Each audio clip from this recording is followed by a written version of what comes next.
Welcome back to yet another Mech Deck Tech. Today we have a custom build for Meria, Scholar of Antiquities, and they are a powerhouse.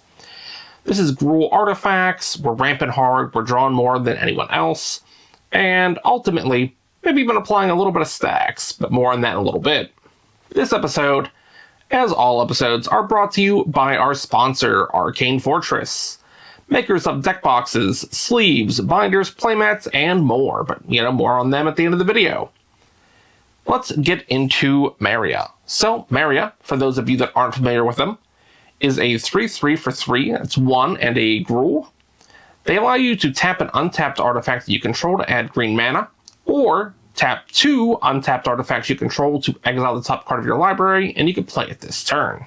So what are we doing with Meria? Well, we have a couple different things that we're kind of like pushing for. One, we're looking to play a bunch of cheap artifacts, right?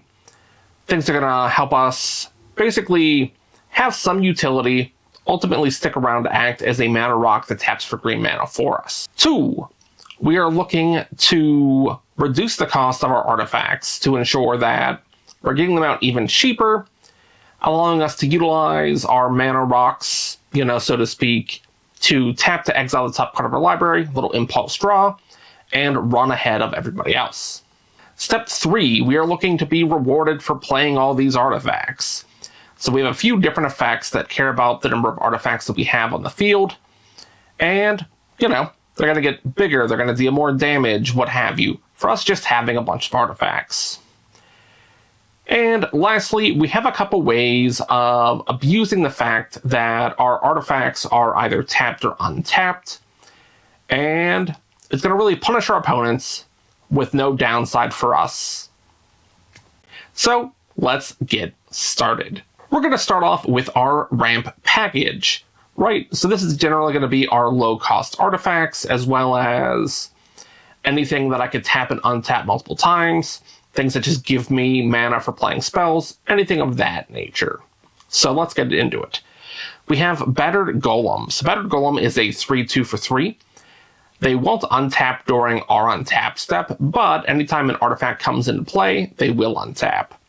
So, they're going to be tapping down for mana, tapping down to exile the top card of our library. And if we happen to cast another artifact, they'll untap, giving us a lot more value than almost any other artifact in this deck. Birgi, God of Storytelling, also known as Harnfell, Horn of Bounty. So, we're really here for the Birgi side, which is going to make it so anytime we cast any spell, we're going to float a red mana. That mana will not be leaving our mana pool as steps and phases end. We could always play it, as the legendary artifact itself. There is some value there. The legendary artifact side, the Horn of Bounty, lets us discard a card to impulse draw 2, which is pretty decent. We could do it multiple times if we happen to have a bunch of actual card draw, but from my experience playing the deck, we tend to be hellbent pretty quickly, so we don't have cards to discard, so I think keeping them on the Birgi side is really the plan for us. Foundry Inspector follows up Birgi. So Foundry Inspector, they're a 3/2 for 3. They reduce the cost of all of our artifact spells by 1, which is nice. It's going to actually reduce a number of them to just costing 0. But even the ones that are still going to cost us a little bit of mana, they're going to go a long way here. Glaring Fleshraker. So this is an Eldrazi drone. So they're 3 mana, 2/2. Whenever we cast a colorless spell, we get to create an Eldrazi spawn. And whenever a colorless creature enters, we're going to deal a little bit of damage. Jorah's Familiar is going to follow that up. They're a 4-cost 2/2 flyer. They will reduce the cost of historic spells, which includes artifacts, by 1. Loot Exuberant Explorer. So Loot is a 1/4 for 3. They let us play an extra land each turn, which is going to, again, kind of help us get hellbent a little quicker. A little bit of ramp, but we could also pay 6 if we have, a bunch of extra mana just lying around. Look at the top 6, choose a creature with mana value equal to the number of lands we control, slam it onto the battlefield, and put the rest at the bottom in a random order. Oracle of Moldiah. So Oracle of Moldiah is here for similar reasons, right? Extra lands, they let us play with the top revealed, and we can play lands off the top. Sarenth Steel Seeker. So, not quite ramp per se, but a little bit of deck thinning. Maybe they belong in the card draw section. Let me know if you feel like that's where I should have kept them. But this is a 1/2 for 2. Whenever an artifact enters the battlefield under our control, we could reveal the top card of our library. If it's a land, we could add it to our hand. So kind of pseudo card draw, works really well for loot in particular as a combo, because loot doesn't let us play off the top. Seedborn Muse. So Seedborn Muse is great, right? They're a 5-cost 2/4, and at the beginning of everyone else's upkeep, we're also untapping all of our permanents. Once we have a way to cast all of our artifacts at flash speed, they really start like picking up in value for this deck. Solemn Simulacrum, good old sad robot, follows up the Seedborn Muse, and for 4 mana we get a 2/2 that's going to go ahead and ramp us for a basic land, and should they die, draw us a card, right? But they're also just an artifact, so they will act as an artifact, a little mana ramp for us, little green mana rock. Trexos, Scourge of Krugs. This is a 4 mana 7/7 trampler. They enter the battlefield tapped, and they will not untap during our untap step, but much like our Battered Golem, whenever we cast a historic spell, bam, they get to untap. So, a lot of value both as a mana rock and just a cheap 7/7 tramply boy for a lot of power. Arcane Signet is just a mana rock, right? It was already going to tap for red or green in this stack, but with our commander, we could also just tap it down once again for green. If we feel like we're flush with mana, we could always use it to do the tap 2 down to exile the top card and do a little impulse draw. But red mana is definitely the mana that we need more so than green in this deck, so anything that's going to tap for both colors is a chef's kiss moment for us. Blink Moth Urn follows that up. This is a 5-cost artifact that as long as it's untapped during each player's pre-combat main phase, they're going to add colorless mana equal to the number of artifacts they control, and bam, they're good to go. But our commander's definitely going to be tapping that bad boy down for everybody but us. So big ramp for us. We're not passing out mana for anybody else. It's a win-win. Cloud Keys. This is a 3-cost artifact. Comes into play. We're going to name artifacts, and those are going to cost us 1 less to play. We're here for all the reduction we can get. We are running the Ever-Flowing Chalice, so we could kick it if we want to, right? We have a bunch of mana lying around. We don't think that it's worth it to tap down some things to impulse draw or whatever. Maybe we just have a bunch of mana lying around from that Blink Moth Urn. You know, I couldn't tell you. But even if we don't, it's a 0-cost spell to cast, which is nice. And with our commander, we can still tap it down for green regardless. Fountainport Bell follows that up. So this is a 1-mana artifact, so pretty easy for us to get that reduced down to 0. Whenever it enters, we're going to look for a basic and slam it on top. And we could pay 1 to sacrifice it to draw a card. But, as always, these things are going to tap down for green mana regardless, so I think there is some value there. Gruul Signet is going to follow that up. So another mana rock that's actually a mana rock. Nice way for us to be like, hey, Gruul Signet, you're normally not that great, right? You require some mana to pump into you. It makes tapping for mana a little complicated in some scenarios, not all. But, worst case scenario, it's going to tap for a green. So we're okay with it. Mox Amber follows that up.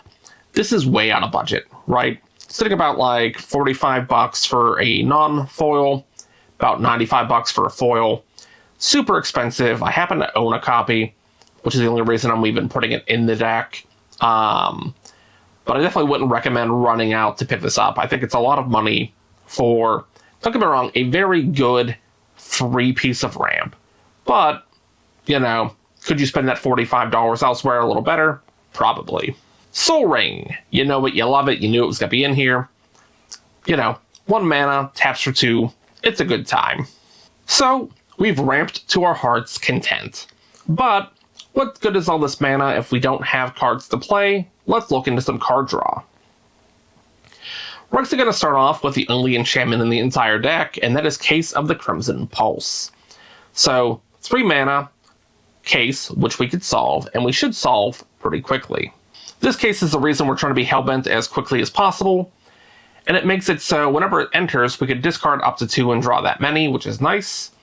Once we don't have any cards in our hand at our end step, the case becomes solved. Then, at our upkeep, we're going to draw an extra 2 cards.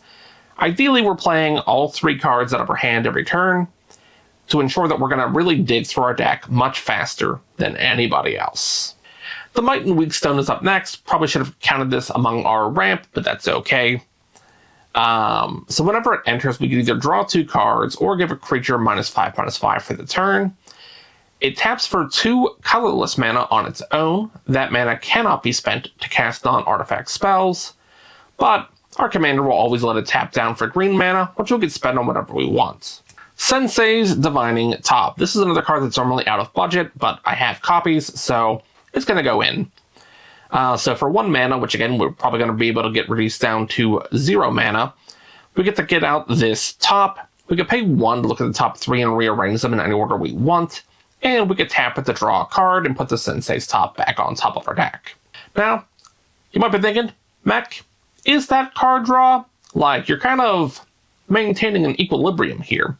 You're not wrong. We're 100% maintaining an equilibrium here. But with some cards that we'll get to in a little bit, it technically is card draw, and we'll show you then. And by then, I mean now. So Mystic Forge is actually next. And it's one of the cards that really turns our Sensei's Divining Top into effectively card draw. So Mystic Forge is 4 mana. We get to look at the top card of our library at any time, and we can cast artifact spells off the top.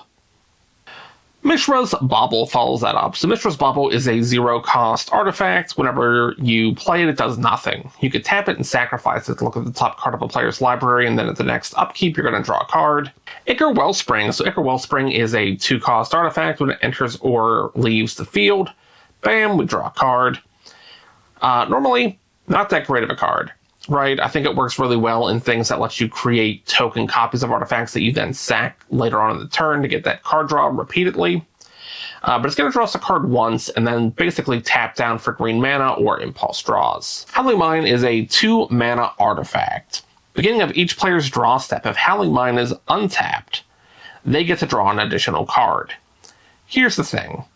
It will not be untapped for our opponents. It will be untapped for us. Glow Cap Lantern. So this is another cheap artifact. It's 1 green. It's an equipment. Equips for 2. The equipped creature lets us see the top card of our library at all points. And when it attacks, it explores. So, is it always card draw? No. But it is a way to also peek at the top of our library, and it's a cheap artifact. So I think it's a win-win here for us. Eye of Vecna. So Eye of Vecna is 2 mana legendary artifact. When it enters, we're going to draw a card and lose 2 life.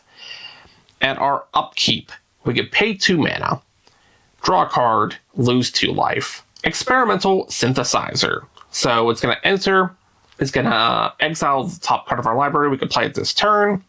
We could technically pay 3 mana, 2 in a red to sacrifice it to create a samurai and impulse draw again. Generally, I just leave it on the field. It gets to hang out, be a mana rock. Moving up into our creatures, we have the Volatile Wonderglyph. So this is a 2/2 for 2. Whenever it becomes tapped, we can discard a card and draw a card. Again, just a solid way of basically running through our deck pretty quickly. They are going to act as, again, a mana rock or impulse draw for us based off of our commander. Last of our card draw is Chisgoria Forge Tyrant. So not quite actually card draw, more of an impulse draw sort of effect. But they're normally 9 mana for a flying, hasty 5/4. But they have affinity for artifacts. They're almost always going to cost us just 3 red mana. Whenever they attack, we're going to exile the top 5 cards of our library, cast an artifact from among those 5, and that artifact spell is going to have affinity for artifacts. So basically always free, maybe a little bit of colored mana depending on the artifact, but for the most part they're all just colorless, so we shouldn't have any issues there. Let's get into power and damage. So we're going to start off with the Elvish Archivist. So whenever one or more artifacts enter the battlefield under our control, they're going to get 2+1/+1 counters. Whenever one or more enchantments enter the battlefield under our control, we're going to draw a card. We don't, again, have a ton of enchantments. There's really just the 1. We're really here for that power aspect of the Elvish Archivist. Hellkite Igniter. So this is a 7-cost Flying Hasty 5/5, which, for 1 in a red, we can give +X/+O, where X is the number of artifacts we control. So, you know, our artifacts are all mana rocks for us with our commander. Not that hard to get this guy out, kind of early, honestly. And that fire-breathing style effect is really going to pump him up huge and take an opponent out of nowhere. Hellkite Tyrant is up next, just as a pretty beefy powerhouse. They're a 6/5 flying trampler for 6. Whenever they deal combat damage to a player, we get to steal all of their artifacts. And at our upkeep, if we control 20 or more artifacts, we just win the game. Both effects are great. Stealing their artifacts means we have, again, more mana, more ways of impulse drawing, and the alternate win con stapled onto them isn't bad either. Ingenious Artillerist. So Ingenious Artillerist isn't so much a powerhouse as more of a little direct damage kind of ping guy. But for 3 mana, you get a 3/1. Whenever 1 or more artifacts enter the battlefield under our control, we get to deal that much damage to each opponent. Reckless Fireweaver. So Reckless Fireweaver is 2 mana, 1/3. Whenever an artifact enters the battlefield under our control, we're going to deal 1 damage to each opponent. Basically the same effect as the Ingenious Artificer, or Artillerist rather, but a good effect regardless. Surtur Fiery Jotun. So this is a 5-cost 5/5 trampler. Whenever we cast a historic spell, we get to deal 3 damage to any target. So again, all those artifact spells we're casting, we're dealing damage. It's a good time. Dowsing Device. So Dowsing Device is a phenomenal, modal dual-face land. So 2 mana artifact, whenever it enters or another artifact enters, we get to pump a creature up by +1/+O and give them haste. Once there are 4 more artifacts on the field, when that triggers, it'll transform into a land. That becomes the Geode Grotto. So still taps for 1 red on its own, which we like. But for 2 in a red and tapping it, we can give a creature +X/+O and haste, where X is the number of artifacts we control. So, big boost to our damage. It's going to go a long way. Dragon Spark Reactor. So Dragon Spark Reactor is kind of phenomenal in this deck. For 1 in red, we get this lovely artifact. Whenever it enters or another artifact enters, it's going to get a charge counter on it. We can pay 4 mana and sacrifice it to deal damage to a player and a creature equal to the number of charge counters on it. With how many artifacts we're playing, especially so cheaply, and possibly, right off the top of our deck, right, we're seeing more of our deck than any other player at this table, there's a fair chance that we are just going to pop a player who's already moderately low in life, destroy someone else's creature. It's a good time. You know what, though? It's nice that we could do that, kind of thing on our own turn, but what if we could do that kind of thing every turn? We're talking flash speed. So for 4 mana, we have the Vidalcan Orrery. We could play non-land cards anytime we could play an instant. So flash speed for everything. It's a good way of, especially with things that are untapping all of our things, looking at you, Windborn Muse, and another card we'll get to here in a moment. Just a ton of value. And speaking of getting to it in a moment, we have the Unwinding Clock. So we're going to untap all artifacts we control during each player's untap step. That takes us back up into our creatures with the Skittering Cicada. 3 mana, 2/2, which we could flash on its own. We can cast colorless spells as though they had flash, and whenever we cast a colorless spell, the Chittering Cicada gets +X/+X, where X is the mana value of that spell. Shimmer Mirror. So 2/2 for 3, which we can flash out, and then we can cast all of our artifact spells at flash speed. Liberator, Urza's Battlethopter. So a flashable 1/2 flyer for 3 mana. We can cast our colorless and artifact spells at flash speed. So, let's go over what we've done so far. Right, we've ramped, we've drawn cards, we're flashing things out, and we have powerhouses. What's that 5th thing? Staxy bitches! So we are making it more expensive, and depending on how early we get them out, nigh impossible for our opponents to really make a comeback. We're going to start off with that Lodestone Golem. This is a 4-cost 5/3. Non-artifact spells cost 1 more to cast. That's for everybody. Now, is that a problem for us? No. Most of our deck are artifact spells. We don't care. We also have extra mana anyways from just playing the artifacts with our commander, so it's a good time. Not quite full-on sexy, but Gerard's Hourglass Pendant is 1 mana, could be flashed in on its own, and if a player would begin an extra turn, they skip it. We're not letting our opponents take extra turns in this deck. You know, that lets them get further ahead than us, and we're not about it. Grafdigger's Cage. So, 1 mana, creature cards can't enter the battlefield from graveyards or libraries, and players can't cast cards in graveyards or libraries. So you might be thinking, Mac, doesn't this kind of non-bow with, you know, your ability to cast things off the top? To an extent, yes, but because we can always impulse draw to get around it, I think it's still worth including in the deck. And if no one else is playing any kind of reanimator strategies, I'm happy to discard it to one of the other effects. Following that up, we have Storage Matrix. So Storage Matrix is a 3-cost artifact, very old. I think the latest printing is from like 9th edition or something like that, so, you know, definitely dust this one off a little bit. But as long as Storage Matrix is untapped, each player chooses artifact, creature, or land during their untap step, and can only untap things of that type.